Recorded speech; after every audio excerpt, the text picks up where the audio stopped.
often the first step is removing alcohol, removing substances, removing whatever your vice is from you, and then really realizing like you can go deep into like, who am I authentically? What am I here to offer the world?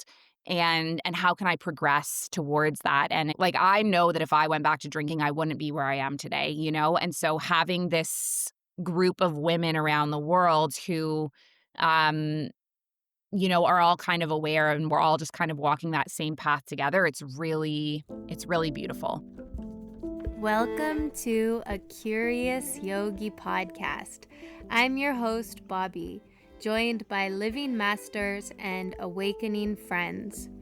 We're here to illuminate your practice as we explore what it means to walk the yogi's path, unfold peace from within, and live the vision of oneness. I'm so delighted you're here. Now let's get curious. Welcome back to a Curious Yogi podcast. I made it back. So it's taking me a little longer than usual to get this episode out, but I'm super happy to share this friendly, bubbly, joyful conversation with Alexandra McRobert, a yoga teacher, writer, podcast host, and lifelong student of spiritual wisdom, and also a fellow Canadian living abroad.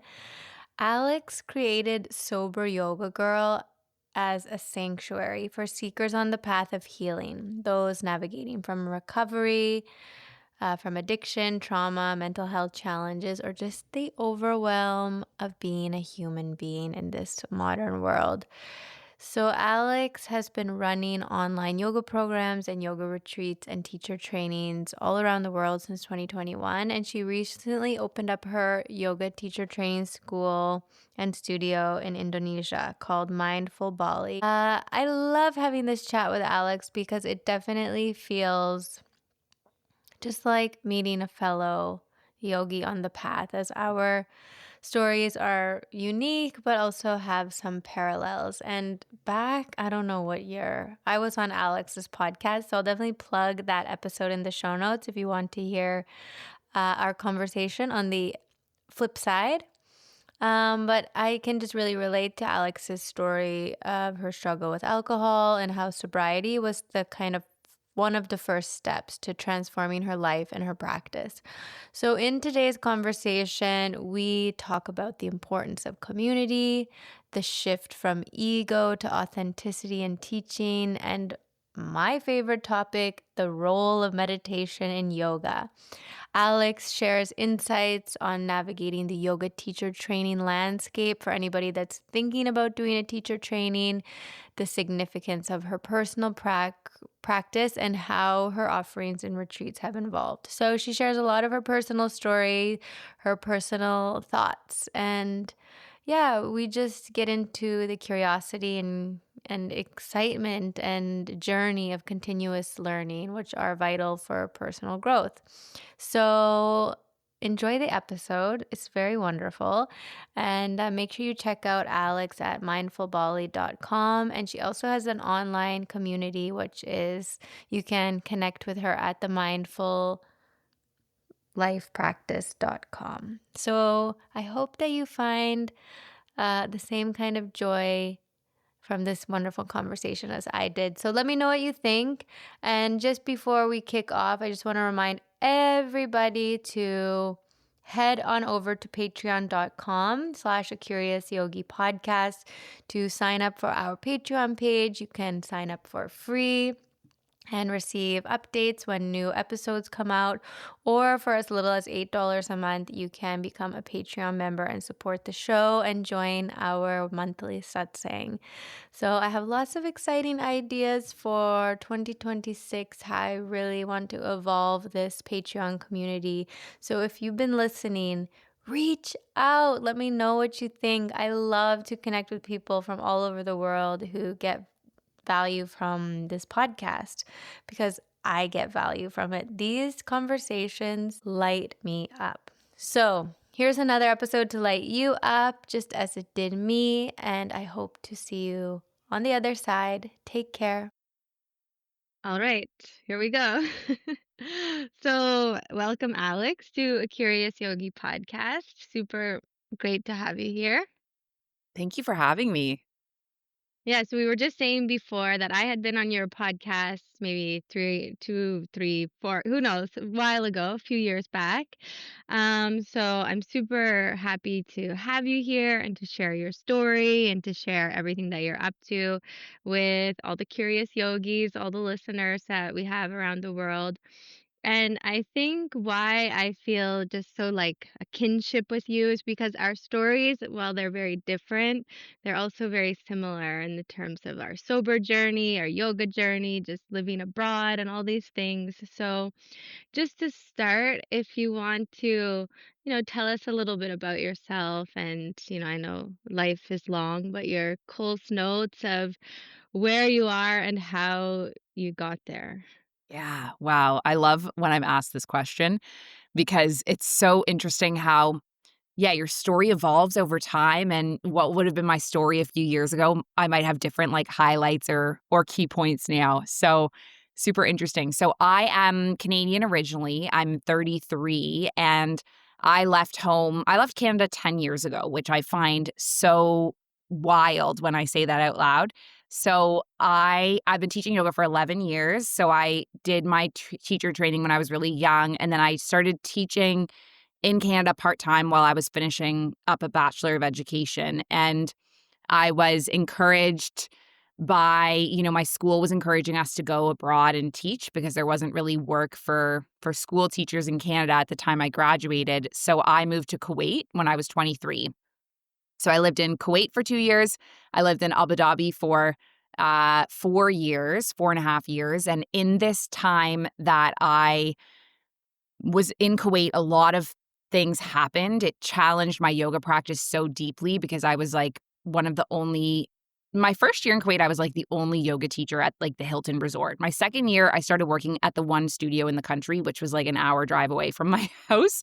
But at least the second year, I had like a little bit of yoga community. But in losing my yoga community, I sort of lost myself and, ended up making this really uh, what seemed like a wild decision, but in hindsight, um, I was really Kuwait challenged me and I found someone who supported me and I ended up marrying him. And both of us we were just really young. And I think we thought it seemed like the solution for both of us, and created a lot of problems for us because I realized shortly after we got married that he wasn't the one for me. And we ended up ending our relationship, and then that kind of set in motion a ton of things. Like I came to Bali and did a advanced yoga teacher training and then went back to Abu Dhabi. And because I hadn't processed this, like all of this trauma from my life, I ended up just like really progressing with my drinking of alcohol. And so my drinking just like skyrocketed.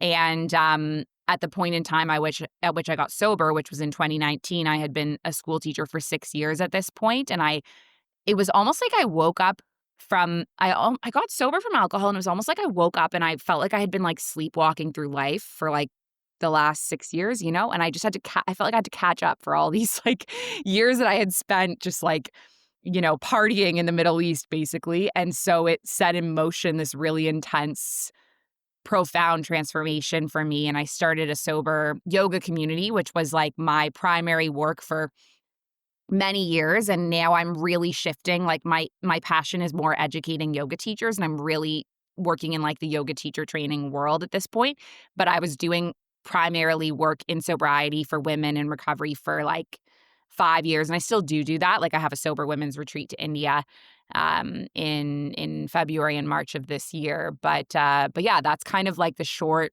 story of how I ended up here. So now I live in Bali, Indonesia. I've been here for 4 years and really living a life that this younger version of me 11 years ago would have dreamed of. Hmm. Wow. Yeah, I think it's so though like relatable your story, which maybe that's why so many women and aspiring yogis get attracted to you because it's like how many I feel like I don't know what your thought is on this, especially spiritually inclined or spiritually curious people. Addiction or drugs or alcohol or things that like can sort of like it's like when one is so open and desiring and seeking, it's so easy to kind of like get off track. So to have like a community like you have and like how you started, it does seem like it is so relatable. And it's like, wow, if Alex can do it, then I can do it also. And of course, getting sober or cleaning up one's act, as they say in the addiction recovery, it's like sort of one primary step in like creating the life that you dream. And it seems like that's what you've done as you're like evolving not only what you're offering but your own life to just be like, as it appears, living the life that you always dreamed of. Mhm. Yeah. Oh, thank you. Yeah. Like, do you see that, like, when you have people come into your community, maybe one of the avenues or the doorways is that sort of coming in to have a community of sobriety and yoga together, and then it sort of advances from there for the students? And you're totally right that that is, like, often the first step is, like, removing alcohol, removing substances, removing whatever your vice is from you, and then really realizing, like, you can go deep into, like, who am I authentically? What am I here to offer the world? And how can I progress towards that? And it's certain that if you like, I know that if I went back to drinking, I wouldn't be where I am today, you know? And so having this group of women around the world who, um, are all kind of aware and we're all just kind of walking that same path together, it's really beautiful. Mhm.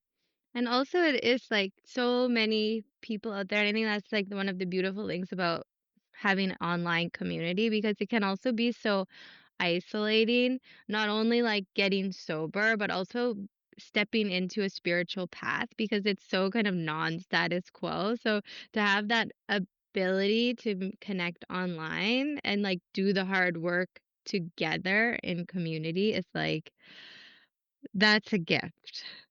Mhm. It's so true. So true. Yeah. Um when you were speaking, I was just thinking, like, on the weekend, I heard this quote from Ram Dass, and he said, "To be nobody, you first have to be somebody," which means, like getting your stuff together.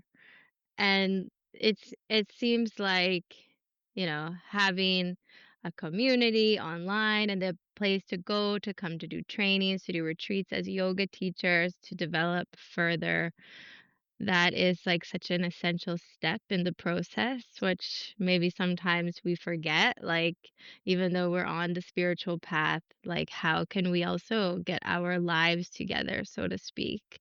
Like, Mm, what's your experience been with that?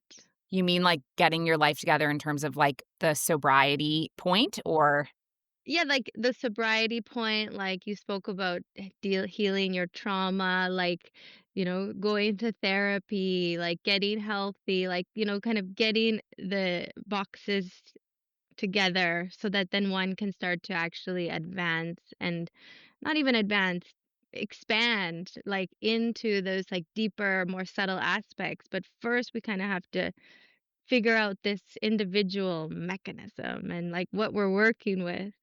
it's so true, yeah, to become nobody first, you have to be somebody. Yeah, it's so true, and, I see this even so what you described is, like, first you have to do all of this, like, inner work in order to, like, be the support for other people, and this Ram Dass quote, I actually wrote a Substack about it, like, a few maybe 5 months ago, but what I was reflecting on was I then think the next layer of the journey is, like, once you start teaching yoga once I started teaching yoga, I then went through this, a phase in which, teaching yoga is a little bit about was a little bit about, it was very much about helping other people, but I also think I went on this ego journey of, like, "Oh, I am, like my ego has grown, I am important because I can, like, help people," And so it was to me, it's like this whole thing of, like, I was really striving towards becoming somebody, and then I had this shift after so I've been teaching yoga now for 11 years, and in the past calendar year, I feel like I've really had this shift around, like, I don't wanna be somebody anymore, I just wanna be nobody. Like, I just wanna, like, ride my little bike around Bali and, like, teach a few people, and that's it's been a profound shift because it's like I don't really care if there's like 3 people in my class or 1 person. I don't really care like how many people sign up for a training, how many people sign up for a retreat. Like, it's less to me about like the numbers or creating this image of like being a successful teacher, and more about just like holding the space and helping and like looking people in the eye and helping them on an individual level, you know? And then it's so interesting because I see people going through this journey, this yoga teaching journey that I went through of like the ego, and it took me like 10 years to kind of ride this wave. And I'm now convinced that it's part of the path. Like it's part of your path to go through this. It's like the Dharma path of like you almost have to like, yeah, come into your individuality to then unbecome out of it, to like create those layers to then peel them back and come back to the truth. Yeah, that's beautiful expression of the path. And yeah, it does seem like that. That it seems like also though we live in such a world that like celebrates numbers and like, oh my God, your cat in the back. I love it. And you kitten zero. So cute. Well, I actually saw you had a Substack about Zero and Purushin Prakriti. Yes, yeah, so Zero, his name is Ziru technically, but I misunderstood them and I thought his name, well, they pronounced it Zero when I first met him, and it to me it represents so much like, emptiness, beginnings, and there's so much about him. I wrote in the Substack about how he loves to like attend yoga philosophy classes, like he comes to Bhagavad Gita and all these online classes, and how, he's going to come into his next lifetime and have already studied the Gita and the Yoga Sutras and You're priming him for liberation in the exactly. next life. Yeah. But that's actually good because that's what I was gonna say about the previous point was about like how liberating it it must be like, and that's like a part of the journey to like almost have that, and I think there's the term, like spiritual ego. Like we feel, and that's something we have to check ourselves so much as yoga teachers because it's so easy to get swept away in the world that we live in. Like, oh, like people come to my class and you check the numbers and it's like, that kind of obsession that it's not anyone's fault. It's the world that we live in, which is like consuming, producing, achieving, gaining. And it's like, what a sense of freedom to kind of come to that place where it's like, actually, like, what makes you happy? Riding your bike around Bali and like teaching a few people, it's like so much more like quality in that, like so much more like juiciness in that for life. S Yeah. so true. Yeah. And, like, a lot of also when you were speaking, I was thinking, like, a lot of the people that are listening are yoga teachers or aspiring yoga teachers or, yoga enthusiasts. And, you've have your sober yoga community, you have a podcast, you wrote a book, you have a magazine, like, now you have your yoga school in Bali and your online community of Mindful Bali, and it's really like from the outside, a great achievement. It does seem like you have a lot of humility about all your achievements. But what can you offer to those that are listening, that are really curious or desiring, maybe not even just to do a yoga teacher training or to study their yoga more, but to advance in their practice, to sort of really step into this like way of living because we know yoga is not just like something we do on the mat. It is a lifestyle. So true. Oh my gosh. Well, when I first became a yoga teacher, I remember people saying to me that becoming a yoga teacher is the worst thing you can do for your practice. And they were totally right, because up until the point in which I became a teacher, I I was even in the build up to my teacher training, like, I remember I was doing multiple classes a day because I thought that I had to, like, have a really strong asana practice to go into my YTT. Like, I thought I'd just be doing yoga all day in the YTT. Like, I had no idea what was going on, right? But up until that point, I was very focused on my own practice because I wasn't thinking about the broader picture. And then once you become a yoga teacher, if you're really focused on like building your profession, then automatically your brain starts thinking from this perspective when you're attending classes of like, what's that cue? What's that flow? How's that thing?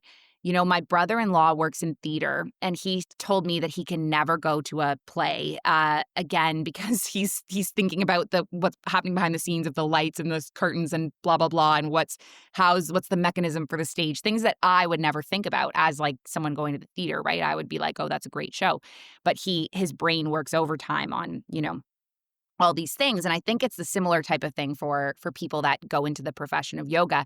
I know this wasn't exactly the question, but in terms of like developing your practice, I would say if you are on that path, or anyone, like if you're going into teaching, for example, the best thing you can do is just commit to your own personal practice.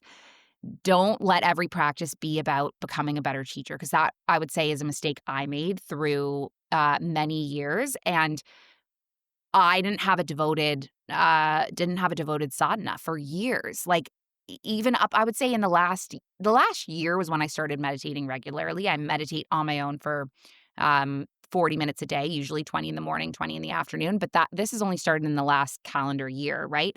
And so it's like, how can I offer that stability and that sattvic quality to my students if I'm not actively cultivating it within myself, right? And so I look back on times in my life, and I think that was my biggest, like, if I could go back and say to younger Alex, especially when I was starting my business, like there were many years of like survival mode in my business where I was like, I would spend all my free time on the computer trying to like get more clients and build the website and blah blah blah. And because I needed like the revenue to survive, and I've had this real reframe of like the best thing that I can do when I have a moment of free time is like, so like today I had an hour after my Bahasa class. I had mixed up the time zone of when we had this meeting, and I checked my calendar. I was like, oh my God, I have an extra hour than I thought I did. And so I stayed, my language class ended. I stayed at the cafe. I meditated for 20 minutes, and then I read a book, and then I came home. And this older version of me would just be like, oh, I have an extra hour. I need to get more work done. And now I see that the best way I can show up for other people is like just showing up for myself. And so that is the recommendation I would give to like anyone who's listening, even if you're not a teacher, even if you're like in a helping profession, you're, for me as a school teacher, or, for whatever career you're doing, whatever roles you're playing in life, if you're a parent, a sibling, a friend, whomever, the best thing we can do is take care of ourselves so that we can show up for other people in a grounded way, because it's not helpful if other people are spiraling and we're spiraling with them. If we can be like the steady ground in whatever they're experiencing, and also know that we're going to have times in our lives when we are unsteady, right? It's not going to be the case that we're steady all the time, but if we're doing our best to be in that state of steadiness for the majority of the time when we can, when we're well, then that's going to change our lives. It's going to change our lives. It's going to change the way we react. It's going to change the way other people react to us. And so develop some kind of like consistent practice where you're showing up for you, I would say, is like the biggest encouragement I have. Mm. Yeah, definitely. I can totally relate to that about like how the practice changes so much once you become a teacher. Like in the last year, I moved to Sweden and have been like teaching full time. And it's like like some days I'm teaching and I'm teaching to the students and I'm like, ah, I wish I was you like receiving the class.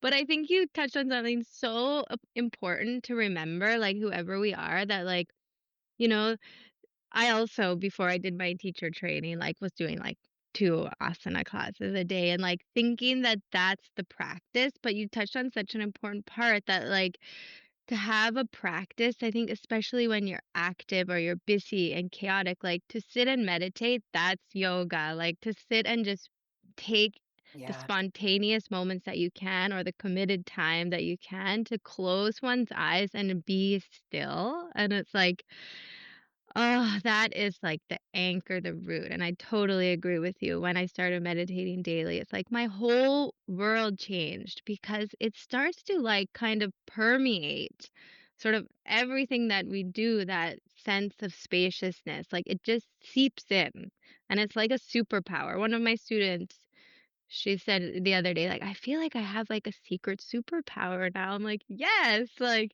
that's amazing that all it takes is to stop when, again, the whole world is saying, like, "Go, go, go, go, go." Like, "You have a spare hour, like, we have to achieve and do and go." It's such a grind world, and that's fine in a sense, but how do we, like, counter that, you know? Totally, totally. Mm.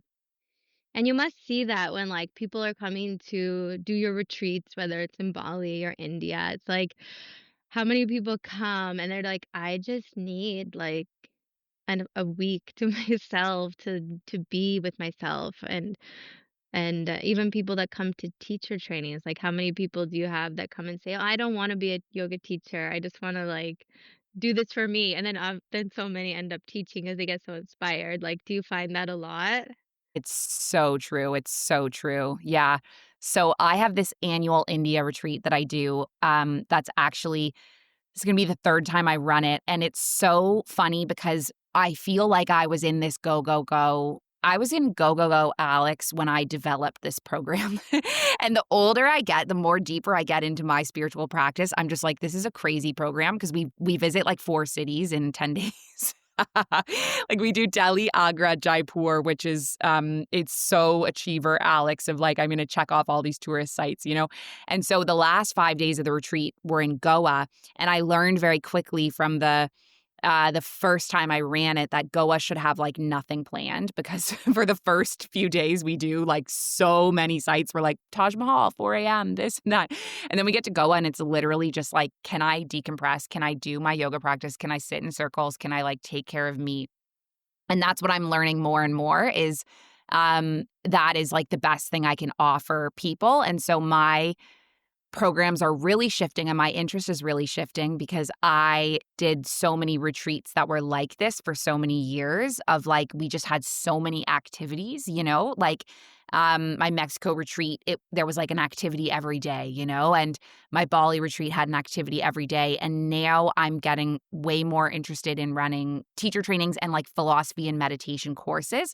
And so I built a yoga shala on my roof now, which is crazy because that was like a dream of mine for so long. Um, and I'm planning on using it for my programs. And there's a hotel next door where people can stay. And my programs are so shifting in that my retreats don't have like anything planned other than it's like morning vinyasa practice, how to meditate training, developing our meditation practice, yin practices, and maybe like philosophy circles, you know? So it's like very much, very much this container to come inwards as an escape from the busyness of the external world. And so I feel like as I get deeper into my personal meditation practice, really, which has kickstarted this, it's changing the offerings I have for people because I'm seeing where what needs are like what needs people have. And coming into India, actually, so I'm about to do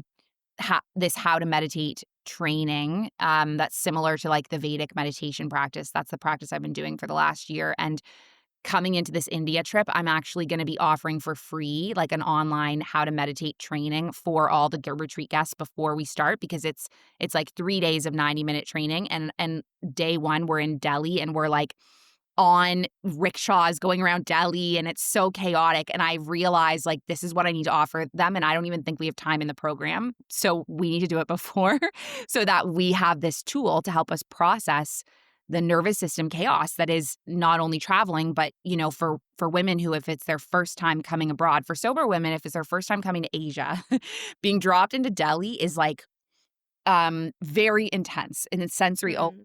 right? And so I'm like, how can I equip people with as many tools so that we can make this be restful even in moments of chaos, you know? And so that's kind of the beauty that this running this program has brought me as I further develop my skills over the years and see what I can offer people. Hmm.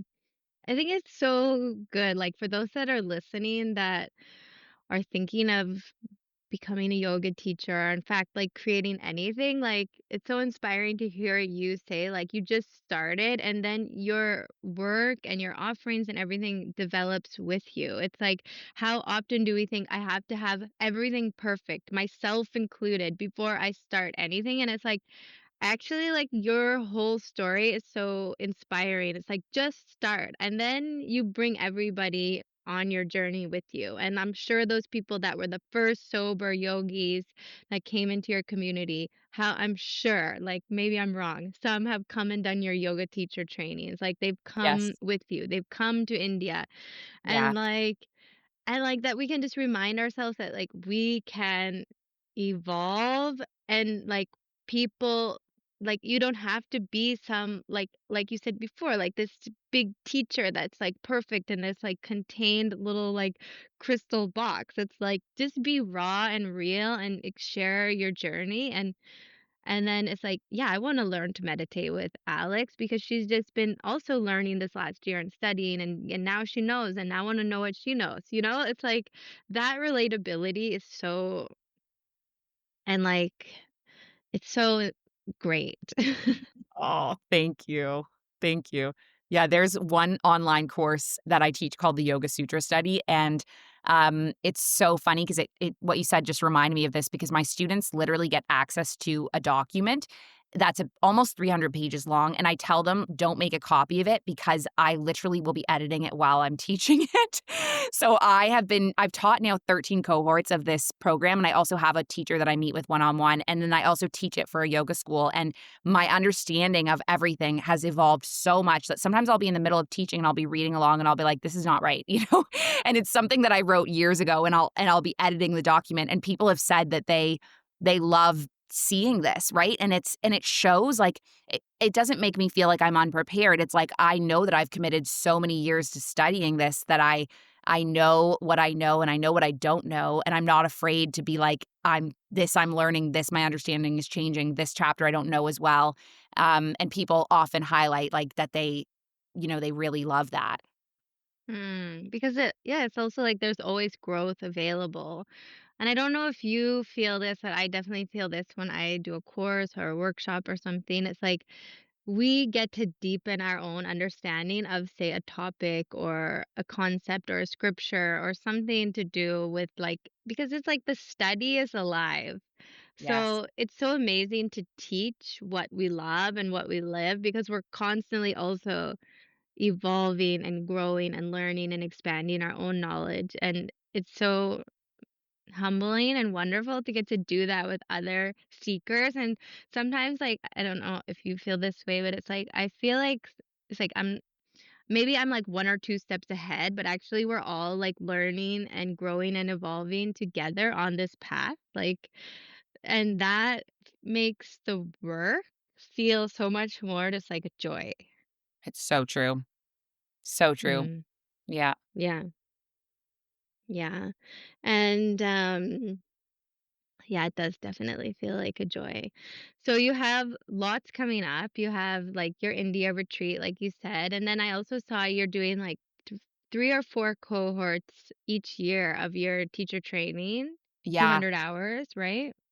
Yeah, so that's a new kind of interest in mine. I'm pivoting towards like that's what I really want to do is these Bali in-person trainings. So for the past few years, I did 2 a couple years ago, and then I did 1 this past year, but I've also always had online groups happening, and I've been working for other yoga schools, and so now that I have my own space, I really wanna pivot to be doing that more frequently.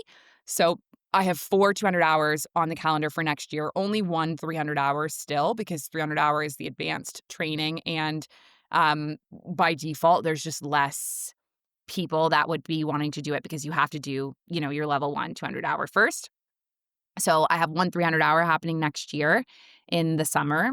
And then I'm also one of the things that I mentioned, I've been doing this online yoga sutra study for many years, and I've had many cohorts in it, like, at a time. At one point this year, I think I had, like, 5 or 6 groups, doing it every day of the week, and so starting next year, there's just gonna be 2 4-month cohorts of this, so, like, 1 in the first half of the year and 1 in the second half of the year, and I'm evolving my teaching in that I'm not going to be doing all the teaching live anymore. So it'll be a live, we'll meet live for meditation and sharing. And then also it'll be on demand videos that people will be watching as well. So that is kind of narrowing down a little bit next year. And I'm also going to be starting this meditation training on Monday, actually, which is really exciting. It's like a 12-week meditation program. So I can teach mantra meditation at a more stronger level. Because right now, I feel like so I've been leading meditations for many years, but I do a lot of guided meditations. And the thing about that is that people, if your practice is guided meditations, then you need a teacher or a track or something to guide you. It's not something that is done independently. And because of that, I found it really hard to develop a consistent meditation practice because there was constantly this moment of like, I have to get on my phone and get a recording out and sit down and do it. And by that point, I'm already on my phone and like distracted. And so I learned how to practice Vedic meditation 1 year ago. I actually was in a relationship with a Vedic meditation teacher, which is how this came into my life and developed so beautifully, and I'm so grateful for that discipline, even though he's not my partner anymore. But he really brought in this disciplined practice of like, no, you have to meditate twice a day for 20 minutes. And it changed my life so much so that I was like, this has to be offered on all my retreats, all my trainings. And so I start this course on Monday, and then hopefully like midway through the fall, I'm going to be able to start offering this training to my students. And so that's something that I'm planning on doing with frequency online, because my idea is that I'm going to train people online before they join my programs, and then they'll already have Mm. that practice strong before they come on a retreat or training, and it can just be something they drop into and develop. Yeah. It's funny when you were speaking, I was thinking like, yeah, that's such a good thing from like an ex-partner to give you. Like one of my ex-partners, I remember he built the habit in me to make my bed every day. But to build a meditation habit is Yeah. actually a very good thing to pick up. And it's like, teach what is the saying? Teach a man to fish, you feed him for a day, but teach him no, you feed a man a fish, feed him for a day, but teach him how to fish, you feed him for life. And that's like the power of having that daily practice. And that's what I think this is where I see yoga teacher trainings as not equipping people with not equipping people with enough self-discipline. Now, maybe some schools do this better than the ones that I went to, but I'll speak to like my yoga teacher training experience, which was that every class was dependent on having a person facilitating. And so you start to develop this relationship with like, I need a teacher there to do this, right? And this meditation discipline was the first time where it was like, I don't need a teacher present to do this. And that is something that I hope to give my students who come on teacher trainings and retreats because, yeah, you're exactly right. Give a man a fish, you feed him for a day. But if you teach a man to fish, then he won't be hungry again. And that's so important, speaking like back to what you said before about how important it is to cultivate that daily practice if one wants to, say, be a yoga teacher. And like, so how essential is it in the 200-hour, like the introductory, like teacher program to say, like, these are the tools you need to sustain yourself to be able to share with others and also to have the experiential, personal experience, not just the gained, learned knowledge from somebody else. Like, how much more powerful is it to share our own experience of what we experience in yoga? And it does seem like the more advanced we get in our practice, the more still we become, the more we crave that inner space. It's like the asana, the physical practices are the kind of doorway, but doorway to what? So how amazing. It's so true. And for me now, I don't really do an asana practice anymore. So I'm like addicted to reformer Pilates right now. And what reformer Pilates is giving me is I didn't realize how out of whack my body is from the last 11 years of teaching yoga because I do a lot of demoing on one side and then walking around the room on the other. And I'll demo one thing and then not demo the other. And then my practice wasn't consistent enough. And so my whole body was feeling a lot of pain in the last few years, and I actually just went to like one Pilates class and I started to feel the difference, and I realized the benefit of the Pilates is that I'm doing a lot of one leg and one arm work where I'm really learning to strengthen the non-dominant sides of my body. And so for me, that is like pretty much my physical practice right now. And I also find it very comforting because it's like every day it's like the same thing. It's like the same three teachers and it's like really similar sequence. It like starts on time, it ends on time. It's like it feels a bit like a meditative experience for me of like I know what to expect. And so that's become my physical practice. And I actually don't even really do asana anymore as a practitioner. I teach lots of asana classes, but I think the end goal is like this doorway to consciousness. And the reason the asana is there is so that your body feels comfortable sitting for a long time. So if you have another physical exercise practice that is filling that need, then that's great. Like it's a leeway to get to that point of stillness and consciousness. Hmm. Yeah, and that's so beautiful also because it's like the more that we sit in that stillness, it's like then that space, that openness, that awareness can start to permeate whether we're doing Pilates or whether, people get the runner's high or walking in nature, like all these things that we sort of compartmentalize with our mind. Like that's not yoga because yoga is like doing all these shapes and it's like somebody that does never do an asana practice can still be a yogi, can still, it's like it's so amazing to be in the space where you can educate all these like new to be yoga teachers, these like things that it's sort of like it's misunderstood so much in especially in the Western countries where like yoga has been so like capitalized and like built up to be this big thing, which it's like such a sliver of what it is. Like, do you find that when your teachers come, your new teachers, like the first days, they're kind of like, what? Like, like it's kind of surprising to people like, oh, okay, I'm not just here to learn how to teach a 60-minute asana class with like one om and one uh breathing exercise or something. Yes. Yeah. I actually find because I've been in Asia for so long and even in the Middle East, because of our vicinity to India, like I think we were like a 4-hour flight from India. And as a result, a lot of teachers will have trained in India, studied in India, have like more authentic practices than maybe in North America. And when I do go back to North America and take classes, I'm sometimes stunned because I've just been over here for so long that this is like my normal. and I'm like, wow, this is so completely different in that the practices are like super asana based and there's very little spiritual teaching in them. And often people that have been exposed to my online community will have a bit more of a spiritual foundation than, for example, like when I'm teaching at other yoga schools.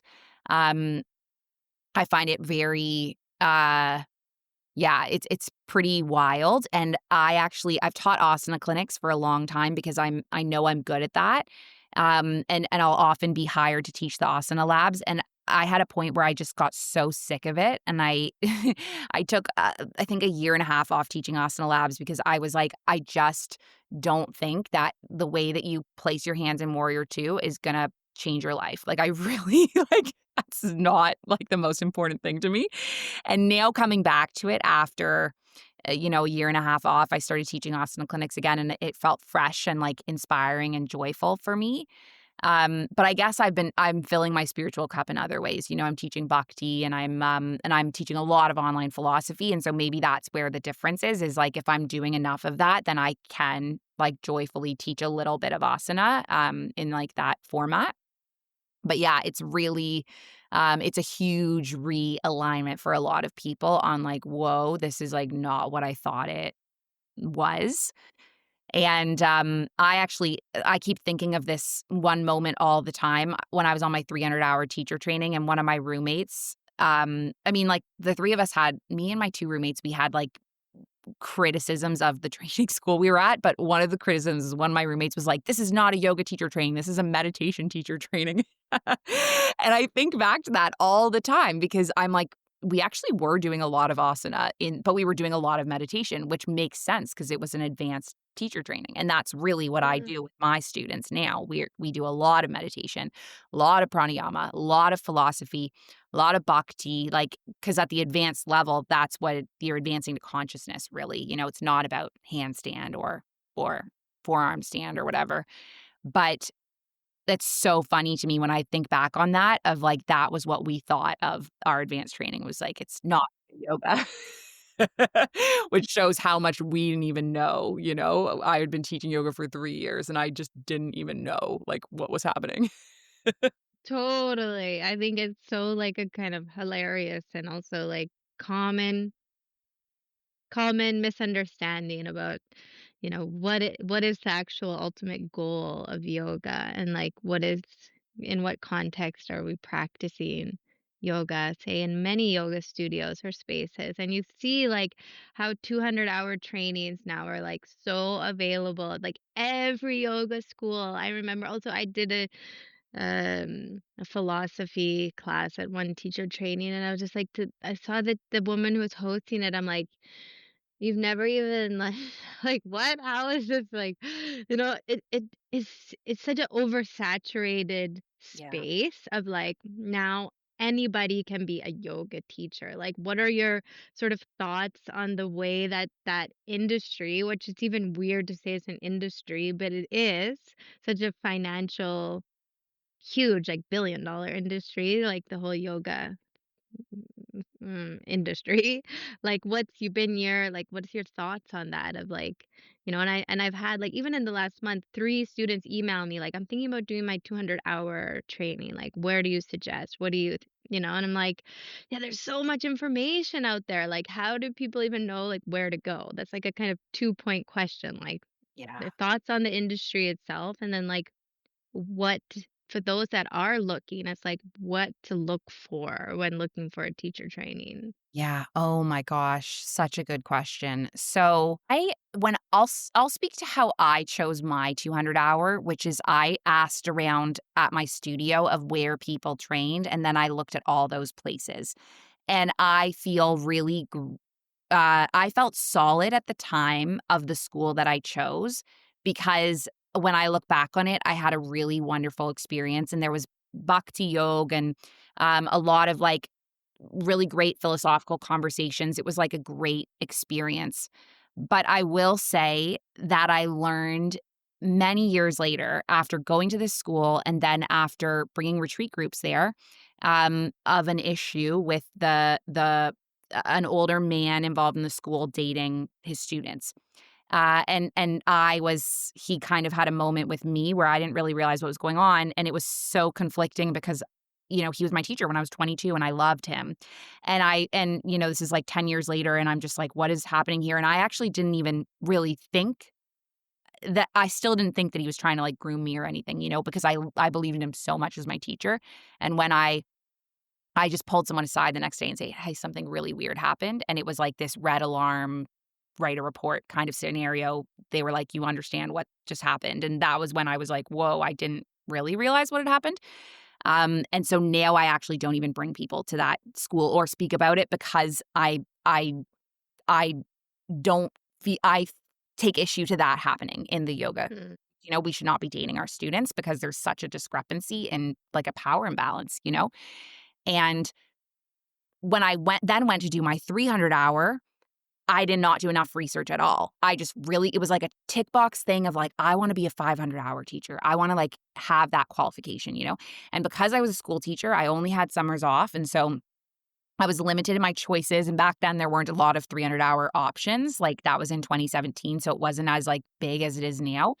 And the school I chose, I had found it online, it was in Bali, I wanted to go to Bali, the marketing looked good, and I knew one person who had went there, and I messaged her and she gave, like, thumbs up, "Yeah, great school," and I went, and it was, like, um it was like a traumatizing experience because the teacher was so strict, and so I never recommended that school to anyone either, um, because I just felt like yoga shouldn't be, like, a traumatizing thing where like, where people feel, not safe. And so that was my experience at these schools, and so what I take from that is, like, really do your research, really do your research.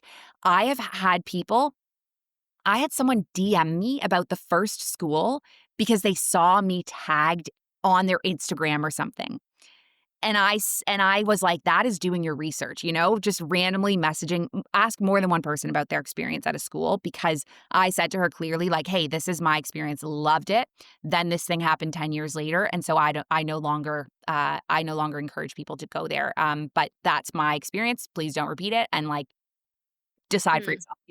But if you ask multiple people, you're gonna get these multiple perspectives. It is a huge decision. You're there for a month, and this person becomes your or I shouldn't say this person, this team of whoever is facilitating becomes your kind of voice for what is yoga.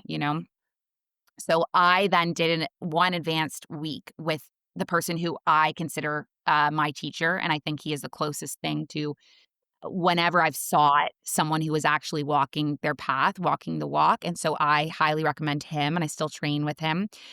His name is Rolf Gates, and he wrote the book Meditations from the Mat, and he, that 1 week, that was in 2019, and I was just like, "Whoa, I wish that I had trained with you all along." I wish that I had just sought you out because I've owned his book the whole time, and, Mm. I did his class, and I was like, "This is really what matters to me." But that being said, what matters to everyone is gonna be different, right? So he's not like he doesn't teach asana adjustments. He teaches like a trauma-informed, really meditative experience. You're not gonna learn to do handstand, you know?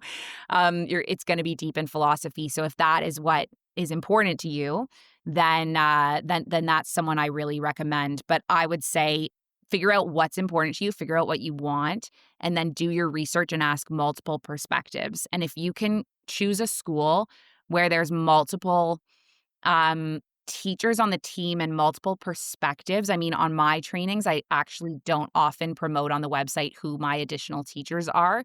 But I do have a team. Like, it's not just me running the trainings, and I try to get diverse perspectives in. So I'll always have like one Indonesian teacher. Really love, if when possible, having teachers from India who have like an authentic teaching they can offer, like just bringing many voices from many different walks of life and perspectives makes a huge difference in your quality of experience.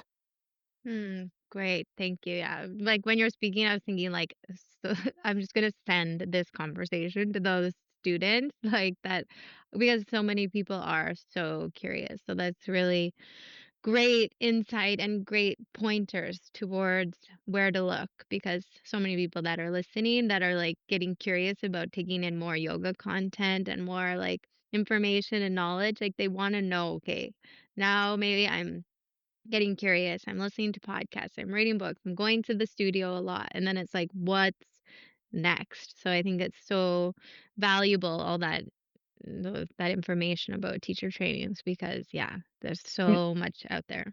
I'll also add one thing, which is even if you end up on a training where you don't like what you've gotten, you learn something from that too, right? So I go back to that 300 hour, and I learned a lot about how I don't want to hold a space, and I even had an opportunity to like make amends with that teacher and like have a conversation about the impact. But for me, it became increasingly aware. So when I was teaching on a 200 hour a couple years ago, I actually feel like I held the space in the same way that this person did because I was just in a triggered place. I was like not coping well with the environment I was in, and I think back on this training a lot, and I'm like I would really love to reach out to those students and like and make amends to them because that's not like who I am as a person or who I want to be as a teacher, right? But had I not had that YTT experience with that teacher, then I don't think I would see, the experience, the commonalities, the impact. And so even if you end up on your YTT and you're like, "Man, I regret this," there shouldn't be any regret because it's all on the pathway for your own learning, your own greater good. It's gonna make you a better teacher even if there's things that you disagree with because you're gonna learn what you love and what you care about. Yeah, beautiful. It is like a perspective change. It's like, are we seeing the problem or are we seeing the opportunity? And it's like, yes, that is a part of like having the yogic mind, the sattvic mind is all embracing, accepting, like I am where I am because I am meant to be here. So Yes. also a good reminder. So thank you so much, Alex, for spending this time with me. Just to finish, I just have three quick questions to wrap up, Mhm. short and sweet, but some people take short and sweet on a tangent, which is cool also. But the first question is like, at this point in your sadhana, in your path, are you still curious about anything? Yes. Oh my god, I'm so curious. I'm always learning. Um, my curiosities right now, so I'm starting to study the Bhagavad Gita with my teacher, and I'm also starting that meditation course on Monday that I'm really excited about. I have curiosity around Ayurveda too, like I don't know enough about it, and that's something that I would love to take a course in. Nice. And a great Mahavakya, which is a great saying, a great like quote, something that comes to your practice, supports you again and again. Yes, this has just come to my head. It's Anis Nin. He says, we see things not as they are, we see them as we are. Mm, And this has popped into my head because it kind of circles back to like what we were just talking about before is like when we're in a place of, and also all through this show, actually, when we're in a place of well being and we're taking care of ourselves, we're kind of putting fuel in the tank, then we can approach life's obstacles with more balance and more ease and more peace. And that's really what the practice is. beautiful. I love that one. I haven't heard that, but makes definite sense.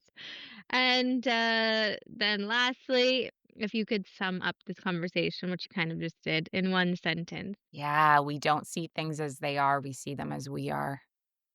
Yeah, yeah. Beautiful.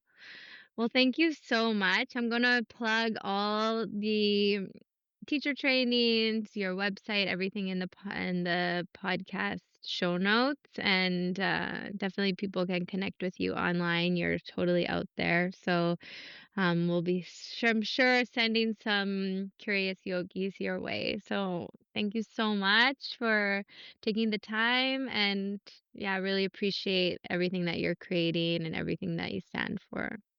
Awesome. Thank you so much, Bobby. This was wonderful. Thanks for listening to this episode. If you enjoyed what you heard, please consider supporting the show at patreon.com/a curious yogi podcast. And please leave a review. It really helps the show reach more people. Let's stay curious, connected, and keep walking the path together. In total delight, this is Bobby signing off until next time.